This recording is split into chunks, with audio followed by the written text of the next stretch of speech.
Para mitra sadaya rengse bagian kagenep Mangjaya Badendraskeun Cadongeng bagian ke-7. Carios nyambung karangan koswara judulna Ingkar. Mangga para wargi Mangjaya ngaturkeun nuhun seueur pendongeng-pendongeng atanapi juru karang anu ngarojong Mangjaya kapungkur.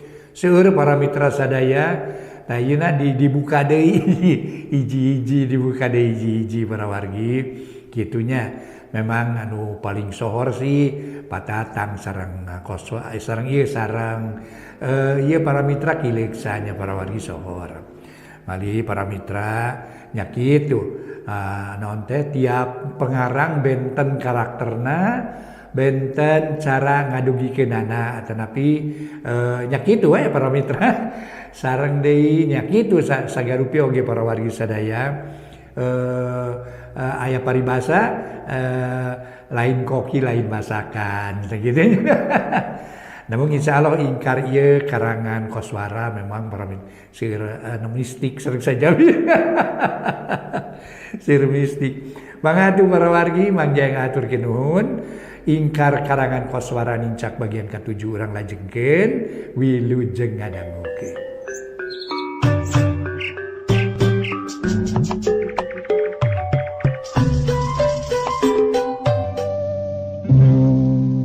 Mitra kaum dangu wilujeng tepang dangu serang acara matuh dongeng enteng pang beberahmana Mangjaya sapara kanca bade neraskeun hanca dongeng nu katunda carios nyambung para mitra nu judulna nyaeta Ingkar. Ieu dongeng karangan koswara ayeuna nincak bagian ka-7. Tos. Mangatu para mitra urang lajengkeun dongeng nu judulna nyaeta Ingkar. Nu mana kamari urang masih keneh nu aya dina naon teh masih kene ngadongengkeun perkawis jangnana nuju ka pangaruhan ku Enden Kancanawati. Para mitra sadaya, jangnana najan nya pipikiranana geus dipangaruhan ku Enden Kancanawati. Teu burung kerung ngadenge omongan Enden Kancanawati kitu. Enden bakal ngubaran bulan? Bener? Bakal bisa cager deui bulan teh? Bisa. Nen uninga saha nu ngaruyan nu ngakibatkeun bulan gering pireu? Nyaho. Saha? Can waktuna anja nyahonana ayeuna mah yu urang silih simeuh deui ku kadeudeuhnya cek Nen Kancanawati nangtung nya kitu deunana nangtung. Para mitra anu mulya anu sami-sami ngadangukeun ieu dongeng harita keures babarengan asup ka kamar. Harita teh para mitra kadenge di luar eta rohangan anu kaketrok puguh we Nen Kancanawati pohara keheuleunnana. Harita teh aya nu kaketrok kana panto kuniang hudang sidengdang dina bibiranjang bari tumanya. Saha? Abdi Sunden, punten ngaganggu ye. Tema ti luar tete laki Sabta Seta. Nu harita keketrok kana eta panto padumukan Nen Kancanawati. Kurang ajar sia. Kunaon nyambeurkeun? Ngaganggu wae ka kami. Ye, eueuh hartina sia. Maneh teu diharapkeun datang teh. Daek datang teu karana di ona, heuh? Pohara amakeunana Nen Kancanawati harita.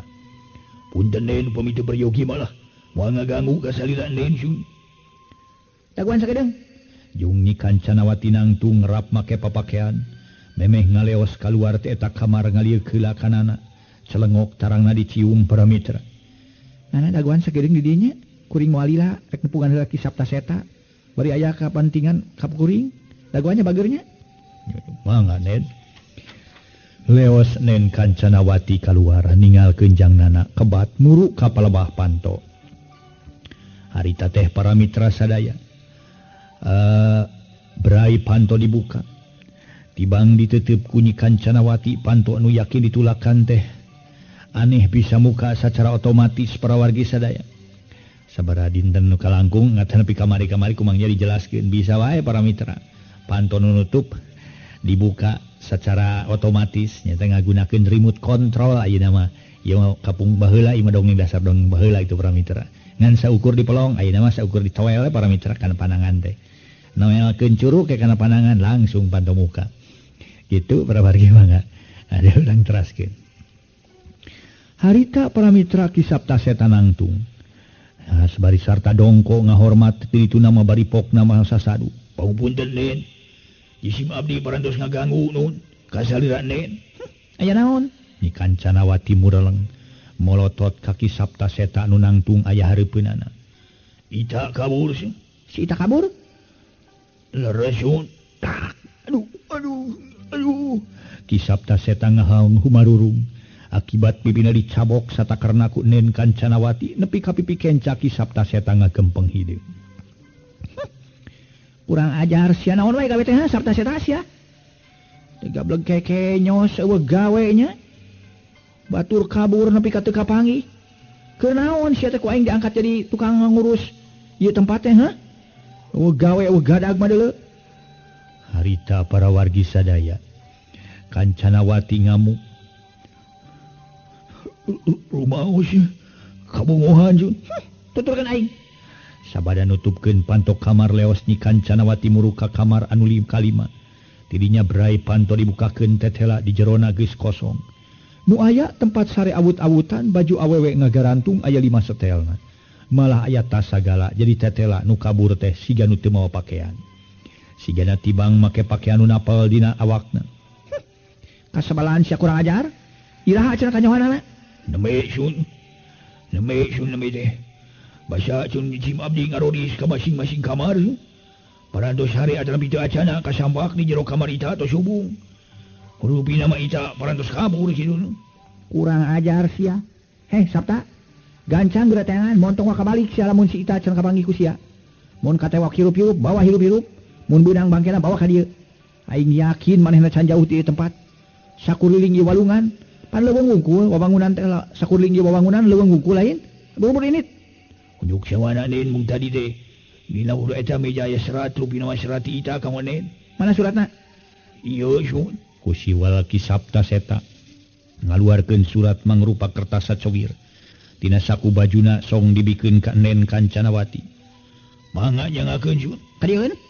Gap eta kertas sacowir teh ditampanan ku Nen Kancanawati. Gek liuk dina luhur ranyang urut tempat sare Neng Ita nu kabur tidinya teh. Ki Sabta Seta bada pamitan sakali deui leos kaluar tidinya maksudna mah geus gilig rek neangan Neng Ita nu kabur dina peuting ieu. Ari Nen Kancanawati harita keneh maca surat anu ngahaja ditinggalkeun ku Ita. Kieu eusina surat. Kancanawati dukun telenges hampura kuring kabur ninggalkeun padumukan anjeun. Lantaran kuring geus teu betah cicing di tempat anjeun. Anjeun anu majarkeun dukun lepus paraji sakti. Buktina ukur sakadar omong wungkul. Kuring anu jauh-jauh dijugjug anggang-anggang di teang datang ka anjeun. Bari bareto dijajabkeun ku kolot kuring tacan aya hasilna. Kuring nu pincen suku kenca can cager. Jabat eta kuring nyaho kana kaayaan anjeun nu sabenerna. Yen anjeun teh saurang dukun nu geus ingkar tina ajaran. Geus loba pasien anu ngadon ubar ku anjeun dipaehan sacara demit. Di ala nyawana ku jalan nu rikip. Anjeun teu kudu heran. Teu kudu nanyakeun kuring nyaho ti mana ngeunaan eta hal. Nganu tetela kuring geus nenyo kajadian. Basa anjeun ti heula maehan mojang geulis urang Garut. Basa eta mojang kabur lantaran teu betaheun. Eta mojang nu kabur di teangan ku Ki Sabta. Basa geus beunang ku Ki Sabta dipaehan terus diala getihna dibikeun ka anjeun. Sigana ukur kedok wungkul anjeun teh majarkeun tukang tutulung. Nu nyata mah anjeun teh minangkana mah tukang maehan. Anjeun teh hiji jelema anu kudu di teangan kudu berwajib. Eta sababna batan kuring jadi korban anjeun nu saterusna. Mending keneh kabur cenah eta kuring kasusul ku Ki Sabta Seta atawa ku anjeun dikanyahokeun. Terus kuring dipaehan teu nanaon. Ari kudu nepi ka pastina kuring kitu mah teu panasaran. Ngan muga-muga anjeun sadar jeung tobat. Kancanawati geura tobat sia. Geura mulang deui kana jalan nu dipilido ku Allah Subhanahu wa taala. Pileuleyan sia Kancanawati, kuring Ita Lailasari. Para wargi sadaya. Kumaha tu harita sabada Nen Kancanawati maca eta surat harita Nen Kancanawati reup geuneuk rai pias. Barang ngadenge maca surat nafsuna ngakedur amarah teu kawadahan. Kurang ajar sia nya. Kurang ajar kumaha wani sia kabur ti aing. Ita sigana maneh oge hayang ngalaman nasib cara nu sejen. Marukan bakal bisa kabur ti aing meureun nya. Moal deuleu najan kumaha moal bisa. Nu tetela getih anjeun bakal diala ku aing, bakal diinum ku aing sia. Kertas dieusi tulisan Ita ku Nen Kancanawati terus diduruk di dinya. Geus kitu mah leos kaluar ti eta kamar, mapai kamar-kamar nu sejena tetela narutup kabeh. genep kamar narutup di jerona diisi ku mojang-mojang nuker tatama ka manehna. Sajabati nu gering biasa teh oge aya nu ngahaja tatama lantaran hayang payu ka lalaki anu beunghar nu kaya jeung aya oge di antaran nu kaganggu ingetanana. Rengse ngaluris kamar-kamar nu diisi ku pasen-pasen nu tinggal genep urang deui. Sup Nen Kancanawati asup deui ka kamar manehna. Geus aya di jero gek diuk sidakep sila panon dipeuremkeun bari gereyem. Manehna mapatkeun jampe pamake aji tumbal sarana, batina meleng hayang nyaho ayana di mana ayana Nyi Ita. Dasar jalma nu geus legok tapah genteng kadek. Ceuk paribasana para mitra sadaya, sugih ku pangarti, beunghar ku pangabisa, manehanana luhur ilmu panemu jampe pamake, ana breh teh ku panon batin katempo kaya Neng Ita di mana-manana. Berai beunta bari dina hatena Nen Kancanawati ngagerentos kieu. Najan lumpat ka mana-mana geus ya. Maneh teh moal burung ka udag sia Ita, sok sanajan lumpat kana lak-lakan naga ku aing bakal disusul. Komo maneh keur pincen suku sabeula, bari lumpat ti peuting mapay jalan anu remet. Najan ti beurang bari jalan alus ge maneh mah moal bisa lumpat gancang. Bongan maneh kabur sigana sia hayang dipaehan ku aing. Batan cicing di dieu kalaka kabur.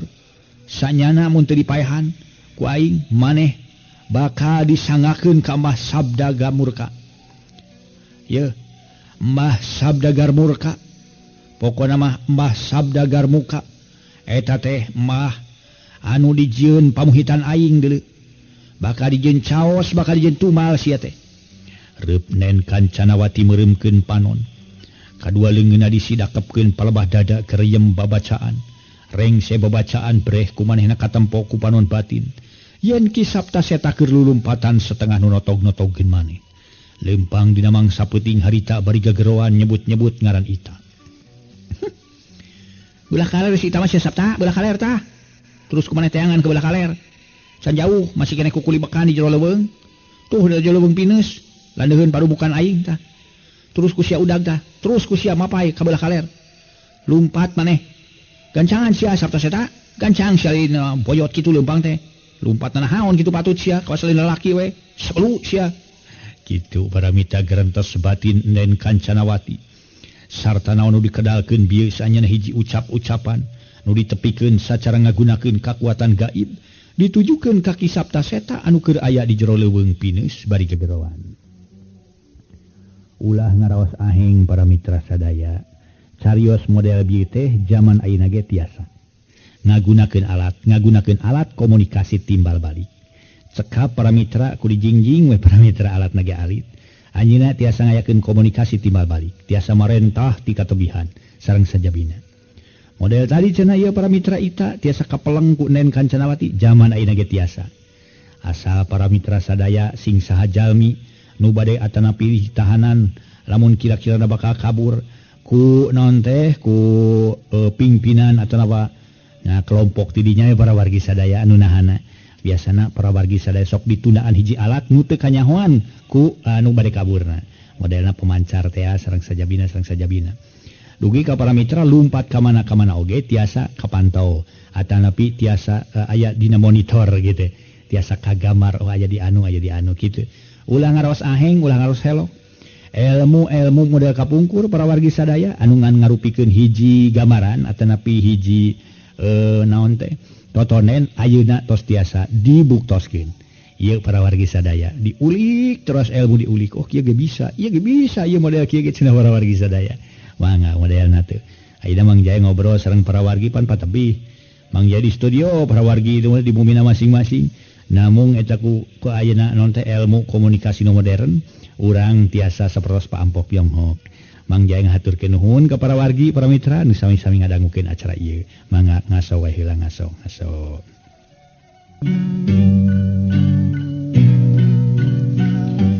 Para mitra sadaya, memang bener Ki Sapta Seta sajeroning neangan Ita di jero leuweung pinus landeuheun padumukan Nen Kancanawati bari jeung gegeroan sorana ting saleor aweuhanana. Tapi taya nu nemalan keur Ki Sapta Seta nu ngalaman kajadian cara kieu lain anu kakara. Teu ieu jadi bangbaluh atawa jadi bingung nu matak najan bari ti peuting tapi rada reyem-reyem ku ayana bulan sapasi nu nembongan. Jeung geus manukna lumampah di eta tempat nu matak lumpatna teu ti tatarajong estu lancar we. Tejauh ti Kisapta Seta mojang gelis anu ngaran Ital Laila Sari. Harita teh blag-blug labuh para mitra lumpat teu bisa gancang. Najan geus leuwih ti heula kabur ninggalkeun pademukan Nen Kancanawati. Kahiji teu apa eta tempat kaduana. Kenca katuhun jalan rembat kururungkunan ku kakayon. Jabati jalana oge jalan satapak katamah-tamah di apan manehna teh. Ngalaman gering parna suku kenca ngadak-ngadak jadi leutik. Tur teu bisa dipake lempang. Mun lempang teh pincen. Komo dipake lumpat karasa pisan eueuh gunana para wargi. Suku teh gitu. Ya nyeri bakatku nyeri warung mitra sadaya. Moal bisa pake lumpat. Najan kitu lantaran hayang geura jauh ti eta tempat, hayang geura balik ka imahna. Kaayaan sarupa kitu teu ieu jadi bang baluh keur ita najan blag-blug labuh. Hudang deui suku nu raget teu ieu dirasa. Komo ayeuna mah barang kumanehna nu kadenge aya nu gegeroan sarta apal kanu nyuarana.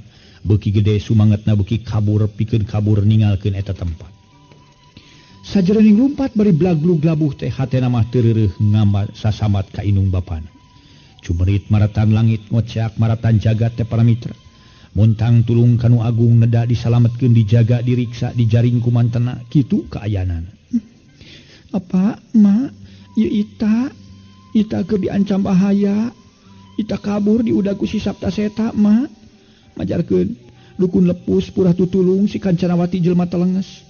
Jalma biadab nu geus ingkar tina ajaran agama ma. Manehna malah sok nganiaya ngabinasa ka sasama jalma.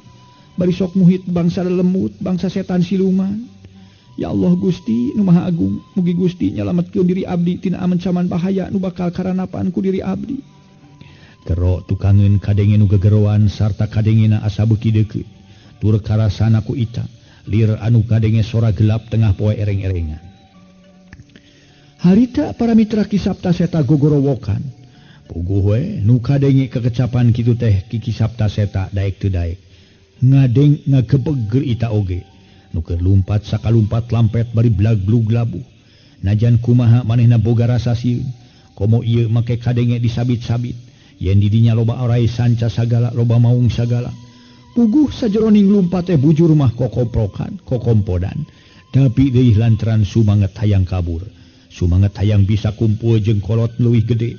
Ita teu sumerah kitu bae manehna terus lumpat sakalumpat lampet. Di sejen pihak Kisapta Seta lumpatna beuki tarik. Manehna yakin yen nu geus keur di teteangan teh aya hareupeunana. Ceulina rancung-rancung ngadedengekeun sora nu tinggorobas hareupeunana. Leuwih yakin deui keur Kisapta Seta lantaran ku ceulina kadenge harewosna Nen Kancanawati. Nu ngabejaan palebah manana ayana ita nu kabur. Beuki sumanget lumpatna Kisapta sarta dina hiji kasempetan nu hade keur manehna geus bisa nyusul ita. Puguh we ita pohara ngagebegna beungeut nu bakal katempo pias teh mun ti beurang mah lantaran manehna ayeuna geus katewak ku Kisapta teu bisa usik teu bisa malih. Sasat ayeuna manehna geus katangkep ku nu nyusulna. Najan kitu ari kudu cecekel kitu bae mah embung moal pasrah sumerah kitu bae. Neng Ica ulah kabur yu urang yu. Lesotkeun sia montong nyekelan leungeun aing sia kurang ajar. Lesotkeun sia. Neng Ita teterjelan hayang lesot tina cekelan Kisapta Seta. Tapi sarosana tanaga awewe ojahna Neng Ita sasat taya hasilna. Nu nyata mah cekelan Kisapta Seta anggur beuki pagi. Kunaon make kabur Ita? Yuk urang balik deui balik ge. Biadab sia telenges. Dunungan anjeun jelema telenges jelema biadab, tukang maehan ka sesama jalma. Malukan aing teu nyaho kana kebiasaan kana kalakuan dunungan aing, pam dengan anjeun sia. Lesotkeun aing sia geus gecang lesotkeun deuleu. Naon marke nyekelan segala. Oh, moal bisa najan kumaha anjeun moal bisa lesot. Nyai, jeung make nyangka teleges biadab sagala, yuk mending urang balik bener ge. Mung milu jeung anjeun bener lesotkeun sia. Gancang lesotkeun aing. Neng Ita tuluy gugurin jalan. Tapi hesenya kitu cekelan Kisapta Seta anggur beuki pageuh parawadi.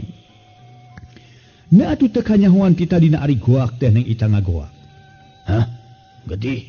Kisapta pohara ngagebegna lantaran kana awak manehna jeung kana leungeun nu pinuh ku getih seger. Red ka Ita terus digolerkeun.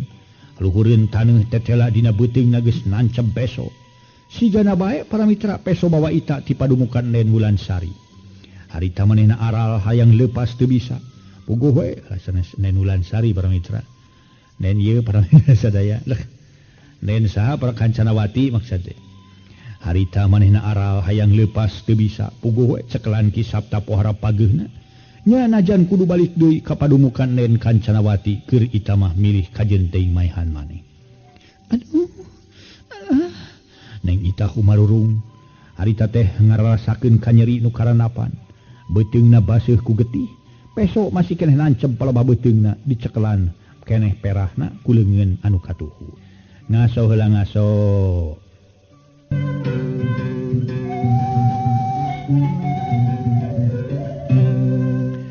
Para wargi sadaya ita harita nyarita. Sapta tinggalkeun aing deuleu. Aing mah kajenting paeh batan kudu nurut kana kahayang dudungan sia mah deuleu. Mung aing mah mung balik deui kana pamatuhan dudungan sia, lesotkeun sia. Tinggalkeun ridho keneh paeh, kajenting raga paturai jeung nyawa. Batan engke dipaehan di ala nyawana ku ngaran si Kancanawati, dukeun lepus tukang tipu. Set peso nancep dina beuteung ita ku Ki Sapta segera dicabut. Bae harita teh belewar dibalangkeun kanu jauh. Cara getih beuki loba nu kaluar tina beuteung ita. Nyita terus humarurung ngararasakeun kanyeri nu lain lumayan. Duh, teu sangga Nyai bakal luas ikhlas kana nyawa. Padahal moal dikutuk ieu, nurut kana kahayang mang mah. Yuk mending oge urang ka pasir, Nen Kancanawati ngantosan. Mending tinggalkeun di dieu si aing mah. Hayang paeh di dieu, mung paeh di tempat si Kancanawati. Saha nu rek dipaehan teh Nyai? Nah, saha nu rek maehan ka Nyai, nu nyata mah Nyai bakal didamangkeun. Bakal dilanongan ku nungan mang, yuk urang ini juk. Ragamang dua leungeun Ki Sapta ngaragamang rek mangku waruga nyi ita. Tapi sacara dadak-dadakan ari celeg teh hareupeun Ki Sapta. Aya saurang lalaki nu geus kolot kaayaanana bari teu kanyahoan datang. Sarta teu kungsi ngomong naon-naon kep eta aki-aki. Ngarawu neng ita jeleng les warugana teu katembong. Luncat kanu bala ninggalkeun Ki Sapta nu olohok bengong. Rarasaan Ki Sapta mah asa dina alam pangimpian. Tuh, datang tokoh enggal para wargi.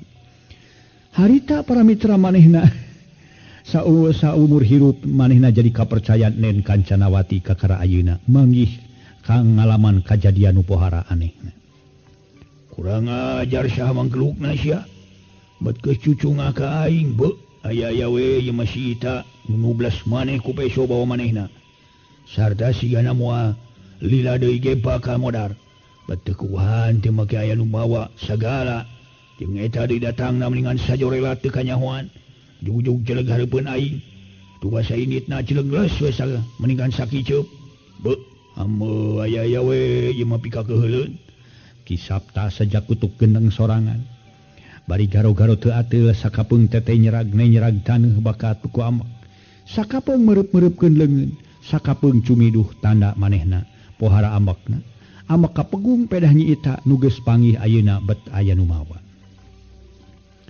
Lah, najan kumaha aing yakin nu nulungan si ita teh jalma alias manusia lain jurig atawa siluman, beda dina gerak-gerakanana, beda dina ambeuna ngan eta aing poekeun. Saha na urang mah nanya, aduh, aing mah alamat dicarekan we kudu nungan Nen Kancanawati teh.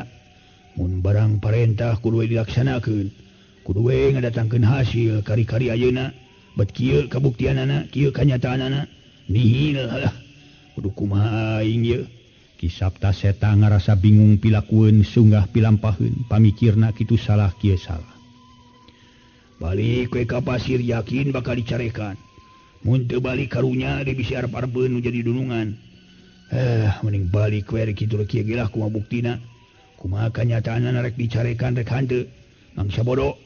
Bari semunulung se harita leuleus taya tangan pangawasa Ki Sapta seta ngaleos ninggalkeun eta tempat lempang kakidulkeun muru pasir padumukan Nen Kancanawati. Gancangna carita Ki Sapta seta geus anyog ka hareupeun Nen Kancanawati. Pohara ambak jeung nafsuna pikeun Nen Kancanawati. Nuku ayana Ki Sapta seta balik deui teu ngadatangkeun hasil. Sapta seta? Abdi kaula nun Nen. Walon Ki Sapta seta bari tewasa mun kudu tanggah dina nyaritana. Bari ngeluk tumungku rumah sadosa jeung kasalahanana nu jadi dunungan. Apunten, manehna ngarasa boga dosa para mitra. Kana kasalahan sorangan, manehna ngarasa boga salah kanu jadi dunungan. Kitu maksudna. Mana si ita? Sedaya-daya nya ngakeun sewu bebendu laksa duduka. Mangga bade dibeureum bade dihideng ge. Cek paripaos bade disiksik dikunyit-kunyit dicacag di walang-walang. Nyangakeun beheung teuk-teukeun suku genteng belokeun digoro-gorokeun sun. Mangga nyangakeun bade kumaha ge kumaha nen. Margi sun. Mamang hartosna mah ngaraos seueur kalepatan sun. Mangga bobot pangayon timang taraju aya di neng sun. Aya di nen sun kitu. Mangga nyangakeun mamang mah ngaraos lepat sun. Mana si Ita? Lain sadaya daya. Lain babendu sagala si anu ditanyakeun ku kami mah mana si Ita? Waduh, tiwas nen cilaka nun. Si Ita teh aya nu nulungan padahal maneh teh geus rek paeh. Sabab 12 maneh ku peso bawana. Nah tuh barang kunci si Mabdi bade dibantun ka dieu sun. Bade disangakeun ka dieu bet ujug-ujug aya saurang jelema nu geus aki-aki nulungan si Ita. Teu kabujeng ditaruh sahasana sareng urang mana-manana. Regenyeng we. Si Ita teh dibawa ku anjeunna teh kitu sun. Kurang ajar ngajago cenah manusia teh nya. Cing ku aing urang teang sugan bisa katempo. Reup para mitra sadaya nyimas Kancanawati mereupkeun panon. Leungeun duanana disidakepkeun palebah dada. Panon batina para mitra ngacacang. Meleng hayang nganyahoankeun ayana di mana Ita jeung saha anu lulunganana para wargi sadaya. Kumaha kapenak teh ye? Ngaso heula, ngaso.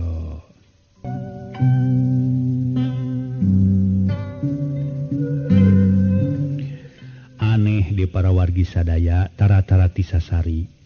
Panon batin nen Kancanawati nu bisa neguh. Teu bisa nganyahoankeun teteh nyoan teh poek mongkleng buta rata eueuh kelemeng-kelemengna acan lain bobohongan. Berai bentak bereh ku kisap taseta paroman nen Kancanawati bangun anu ngemu ka ambek pacampur jeung bingung. Waos kekerot lambai ngawet panon bolotot beureum ngembang wara. Kurang ajar sia kakara ka aing aya nu cuman taka ngajago.